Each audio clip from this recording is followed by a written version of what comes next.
Good morning, everyone. It's Monday, September 6th, coming to you live from Seoul. I'm Kim Mo-kyan. Before we begin, these are the stories we're following at the top of the hour.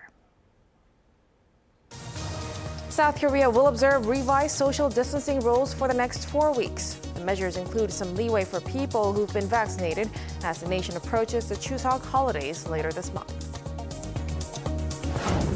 Applications in South Korea for a fifth round of COVID-19 relief funds began today. Those eligible will receive roughly $216. And food prices in South Korea continue to rise ahead of the Chuseok holidays, with the average cost of setting up a Chuseok ceremonial table estimated to rise up to 6% compared to last year.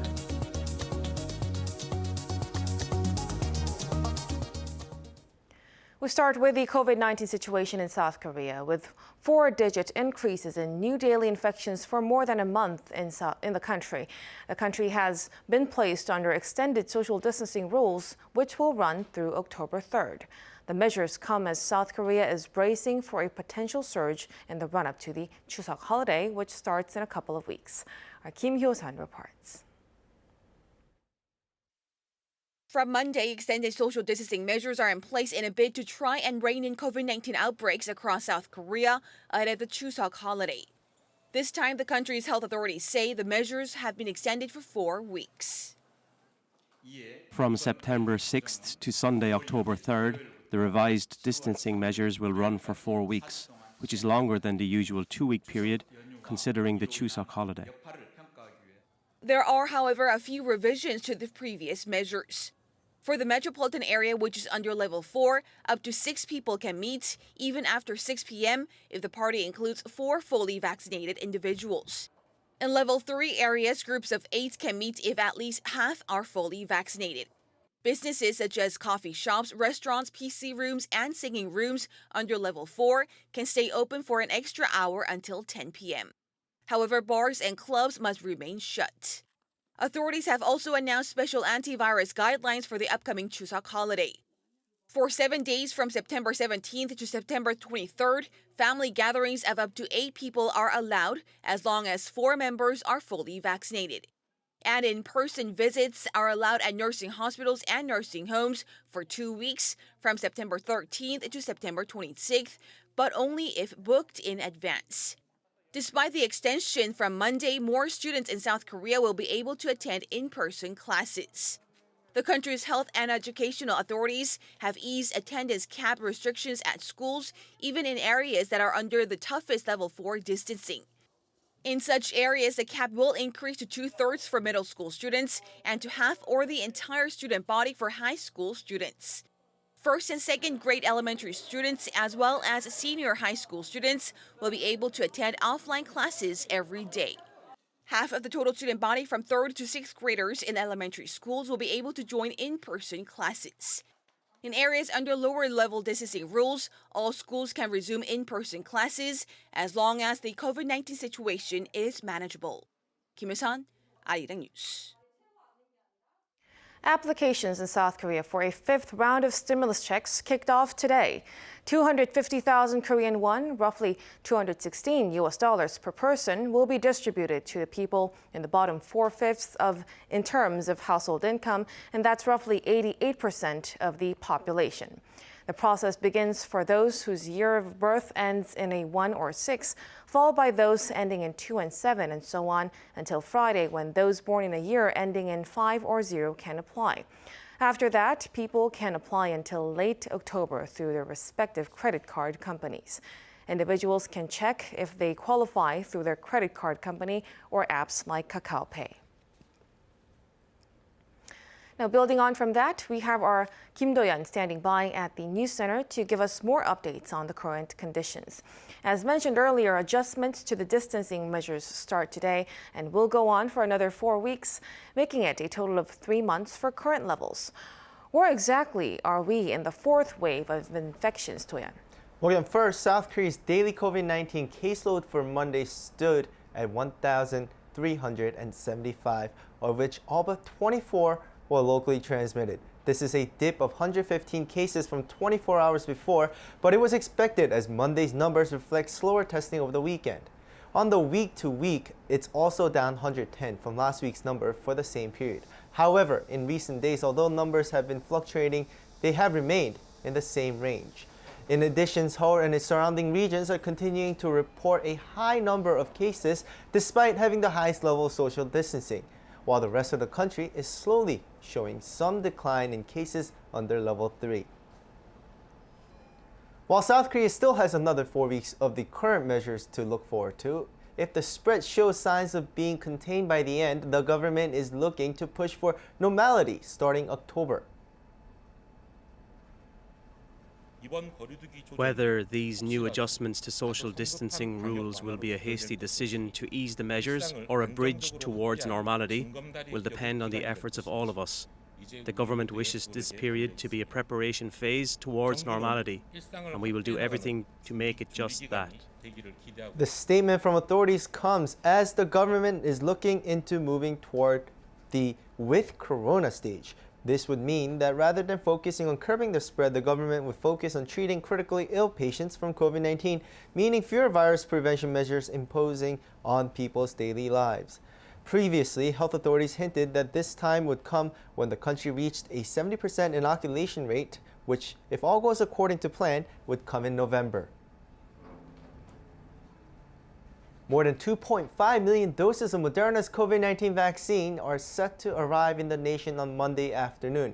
This is the biggest batch yet of the more than 7 million doses the company were set to supply by early September, following its failure to deliver the promised amount in August. This batch would mean more than 6.7 million doses have come since August 23rd, falling just short of what was expected. However, health authorities said on Sunday that with vaccines secured from other sources such as Pfizer as well as deals made with other countries, there shouldn't be any supply issue that would prevent reaching the goal of administering first doses to 70% of the nation by the Chuseok holiday, which comes in late September.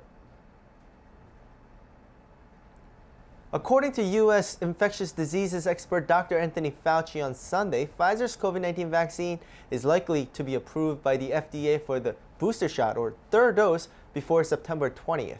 On the other hand, Moderna's vaccine is unlikely to get FDA approval by then. Fauci added that the booster shots are assumed to be safe, but the experts needed more time to study data.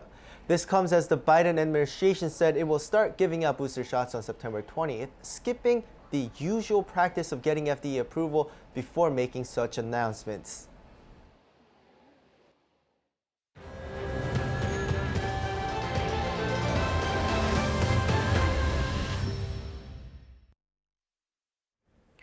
Preparing food for the Chuseok holiday, also known as Korean Thanksgiving, will be more costly this year.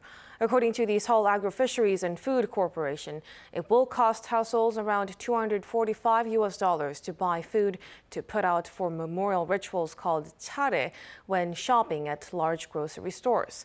This is an increase of 6% on year. Prices at traditional markets also rose by around 5%. Shopping at a traditional market is about 20% cheaper than large grocery stores. The increase comes as the price of fruit and meat jumped compared to the previous year. However, the overall cost of the holiday might actually be reduced considering social distancing restrictions.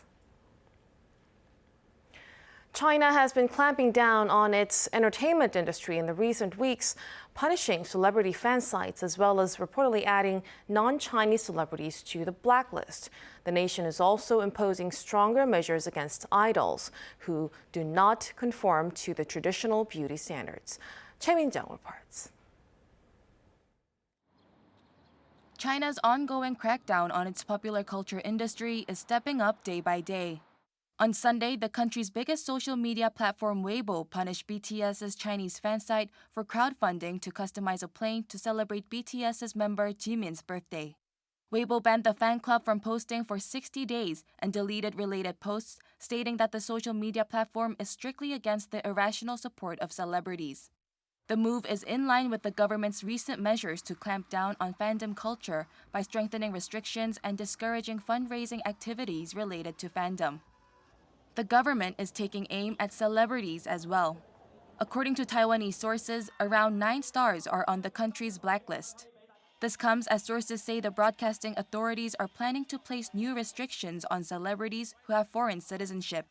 On the unverified list is actor Jet Li, who holds Singaporean citizenship, and actress Liu Yifei, who has American citizenship. The move comes following the removal of almost all references to China's well-known actress Zhao Wei. China also called for a boycott of, quote, sissy idols.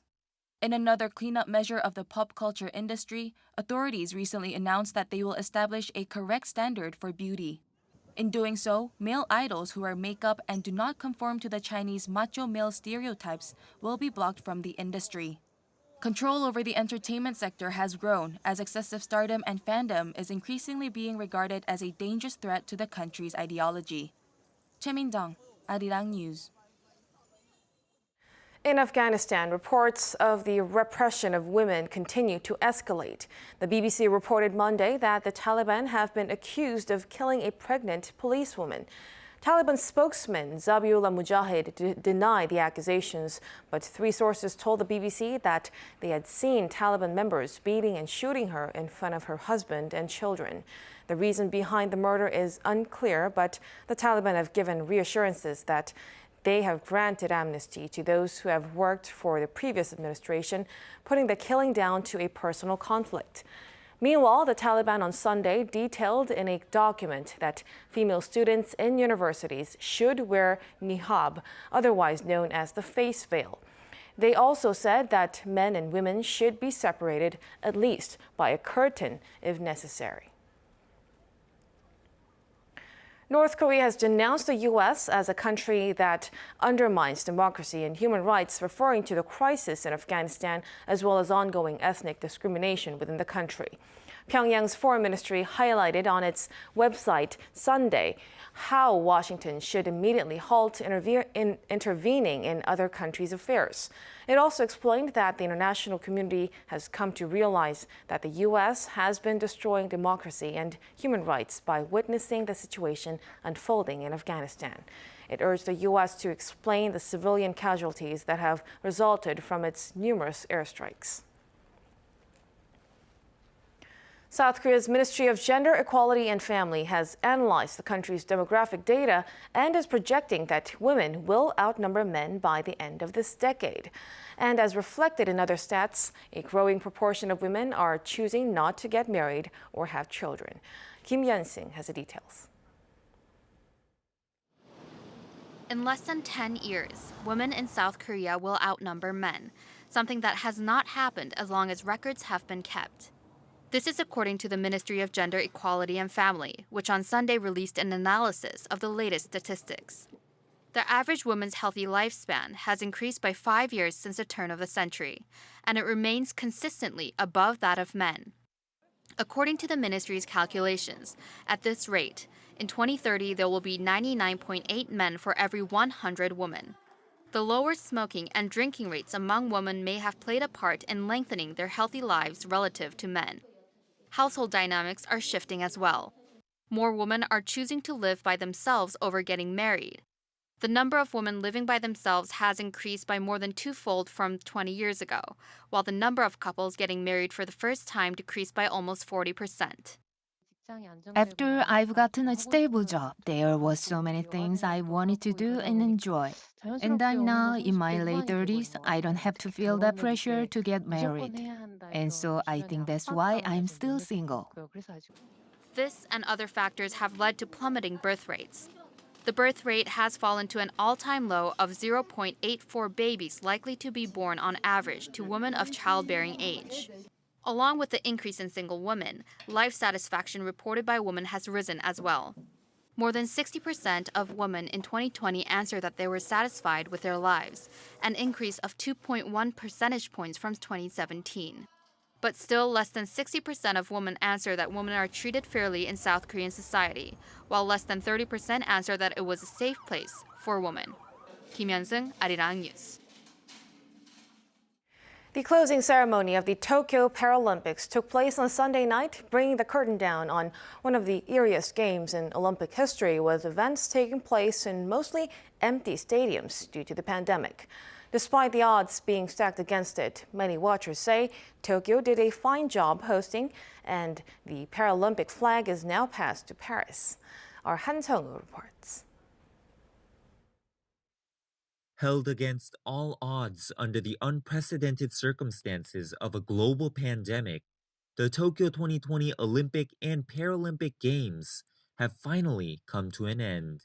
At the Paralympic closing ceremony on Sunday evening, organizers extinguished the cauldron after formally passing the baton to the next host city, Paris, in a nearly empty Japan National Stadium in the Japanese capital. A colorful ceremony of music, dance, fireworks, and another parade of nations marked the end of nearly 2 weeks of Paralympic competition. That saw China top the medal table with 96 gold medals and 207 medals overall. South Korea took home 2 golds, 10 silvers, and 12 bronze medals, en route to finishing in 41st place. Congratulated as winners regardless of the medal tally by President Moon Jae-in on social media, the Korean delegation entered the parade 80th, led by bocha pairs champion Chung Ho-won as flag bearer. Among the 163 participant countries was Afghanistan, whose 2 athletes managed to miraculously represent their homeland by fleeing the Taliban through the help of the Australian government. In the words of International Paralympic Committee President Andrew Parsons, this year's Paralympians gave the world confidence, happiness, and hope, breaking records, winning hearts, opening minds, and changing lives. The ceremony celebrated youth, with performances including breakdancing and BMX to roller skating and choir singing. But the highlight was the erection of the city where differences shine, a model city landscape of Tokyo, where parading athletes affixed badge-like mirrors onto a replica sky tree lying on the ground before the tower was lifted to face Tokyo's night sky. Among those watching the ceremony in attendance was Japan's Crown Prince Akishino. The world's greatest athletes now start the arduous journey of preparing for the Paris Games, scheduled to kick off on July 26, 2024. Han Sung-woo, Arirang News. Experts from around the world talking at the Culture Communication Forum in Seoul have been stressing the need for digital equality and a mutual understanding of cultural diversity, especially during the pandemic. Shin Ye-eun has this story. The pandemic has widened the global divide between the haves and have-nots. The haves are those with access to digital technology, letting them work from home or take online classes and spend their free time watching movies or dramas through online streaming services. The have-nots lack access to such technology. During this year's Culture Communication Forum, ambassadors, journalists, and experts from around the world said this divide must be tackled for cultural content to more effectively spread. 50% of the world doesn't have access to internet. More than that, out of the people who have access, very few people have access to high-speed internet, because high-speed internet will only allow you to see all this.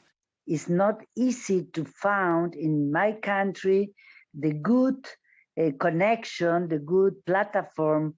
Not all the people have the instrument to make the communication. Experts added that digital equality should also cover the types of cultural content shown on platforms. The big players in the digital market always benefit, not the small artists, not the small players. But governments have to set up a platform for the small musician, for the gig artist. Without respecting cultures, digital platforms, although it is very powerful tool nowadays, it cannot provide any meaningful content. The Mexican ambassador to South Korea agreed, saying culture is a strong tool, but only if mutual understanding comes first.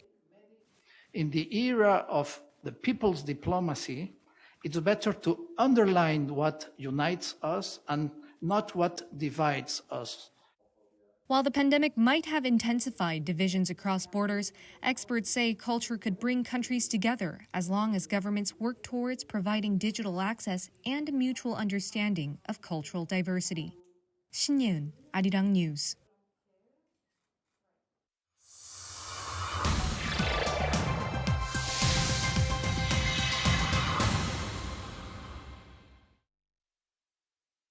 Let's take a look at what's going on in the world now. We start things off in West Africa, where Special Forces soldiers in Guinea ousted long-serving President Alpha Condé on Sunday, announcing that they had dissolved the country's government and constitution while closing its land and air borders.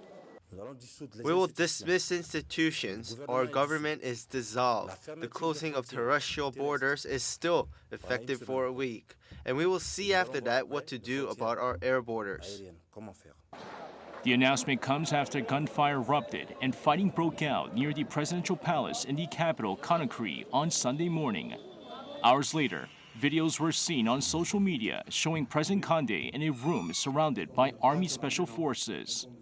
Condé won a third term in October after changing the constitution to allow him to remain in power. That led to violent protests from the opposition. The government's recent decision to increase taxes to replenish state coffers and raise the price of fuel by 20% only caused more widespread frustration. Both the UN and Nigeria, the region's dominant power, condemned the takeover, although it's still unclear if the military had seized total control of the country. Satellite images revealed a suspected oil spill in the Bay Mashard area of the Gulf of Mexico on Sunday, after Hurricane Ida wreaked havoc in the area last week. According to the U.S. Coast Guard, satellite images from the U.S. National Oceanic and Atmospheric Administration revealed a miles-long brownish-black slick spreading in coastal water over a kilometer off Port Fourchon, Louisiana, an oil and gas hub. Images also appeared to show the oil spill drifting more than 19 kilometers eastward along the Gulf Coast. The Coast Guard added that the Clean Gulf Associates have responded to the suspected oil spill and have begun sending a private dive team to locate the source of the spill. And finally, over in Spain, bulls were seen running through the streets of Villaseca de la Sagra again, as the Spanish village hosted its first bull running fiesta in the country since the start of the COVID-19 pandemic.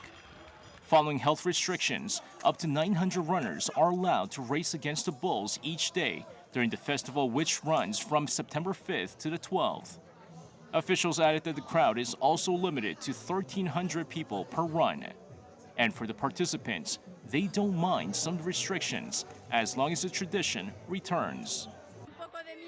We were a little afraid at first, but it looks like people have behaved and followed restrictions, so it's good. I think we will all be fine. Meanwhile, the much more renowned bull running festival in Pamplona has been canceled for the second straight year due to the pandemic. Lee Seung-jae, Arirang News.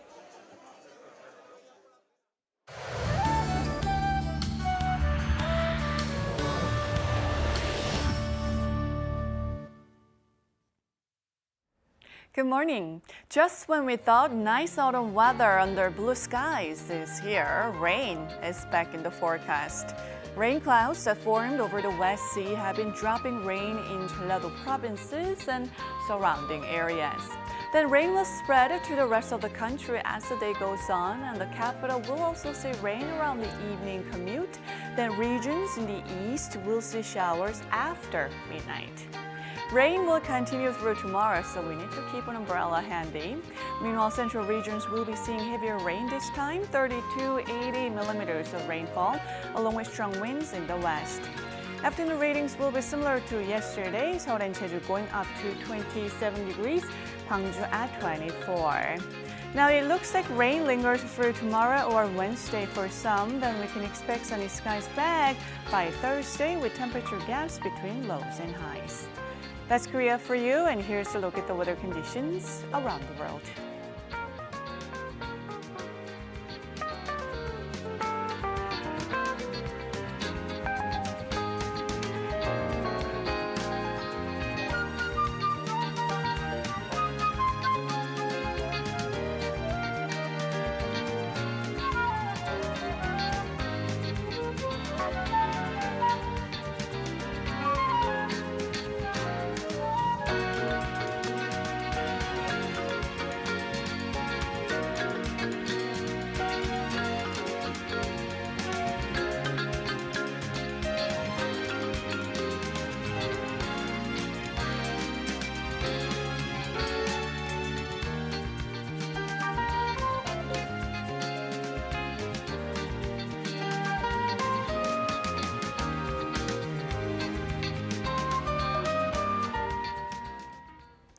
And that will do it for us at this hour on Arirang News. We'll be back at noon Korea time, so stay tuned.